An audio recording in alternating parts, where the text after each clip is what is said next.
হ্যাঁ, এখন Facebook Instagram খুললে সাইয়ারা মুভি ডিটেক্ট। সারা ভারতবর্ষের কোনায় কোনায় যে এত ছাপড়ি লুকিয়ে আছে তা সাইয়ারা মুভি না বেরোলে হয়তো বুঝতেই পারতাম না।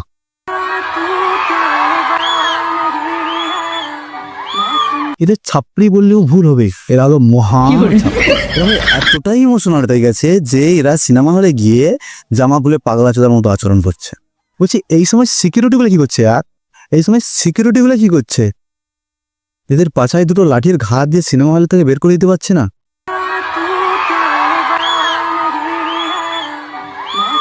এমন ভাব দেখা যে যেন 10টা জাহাজ চুরিয়ে গেছে, অজান্তে তার পণ মেরে চলে গেছে, সে হয়তো বুঝতেই পারেনি। তুই ভোরে রাস্তা ক্লিয়ার না করে কি সিনেমা হলে সিনেমা দেখতে চলে এসেছিস? দেখো গাইস, এর মুখটা দেখেই মনে হচ্ছে খুব হাগা করেছে। ভাই যা, আগে হাগার কাজটা কমপ্লিট করে আও, তারপর যে নাটকটা বাকি আছে ওই নাটকটা আছে দেখারি, ঠিক কিনা? দেখো গাইস, করোনা ভাইরাস এসে আমাদের যেমন কিছু প্রপার শিক্ষা দিয়ে গেছে, তেমন সাইয়ারা ভাইরাস এসে আমাদের কিছু প্রপার ছাপড়িকে চিহ্নিত করে গেছে।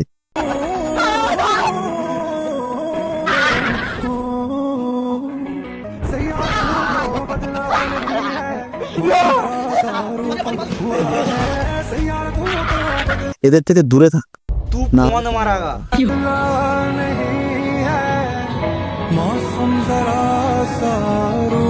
এই যে আরেকটা মালকে দেখো, স্যালাইন অবস্থায় সিনেমা হলে সিনেমা দেখতে যাচ্ছে।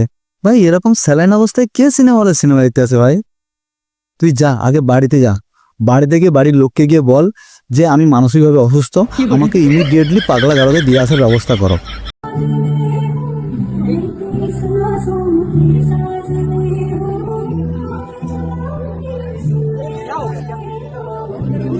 বাহ দিদি বাহ, বলছি এইটুকুনি আর ক্ষমতা নেই তো বানা সিনেমা হলে সিনেমা দেখতে আসার কি দরকার? মানে এটাই বুঝতে পারলাম না, কি এমন সিন দেখা হলো যে মানা অজ্ঞান হয়ে যেতে হলো।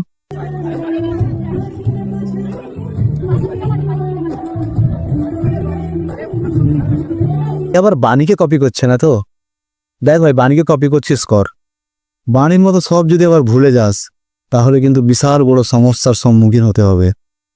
খবরিতে ভালো করে ঢুকিয়ে নে। কথা কি ক্লিয়ার না ভেজাল? সিনেমাটা খুব একটা খারাপ নয়, আমার এভারেজ লাগলো।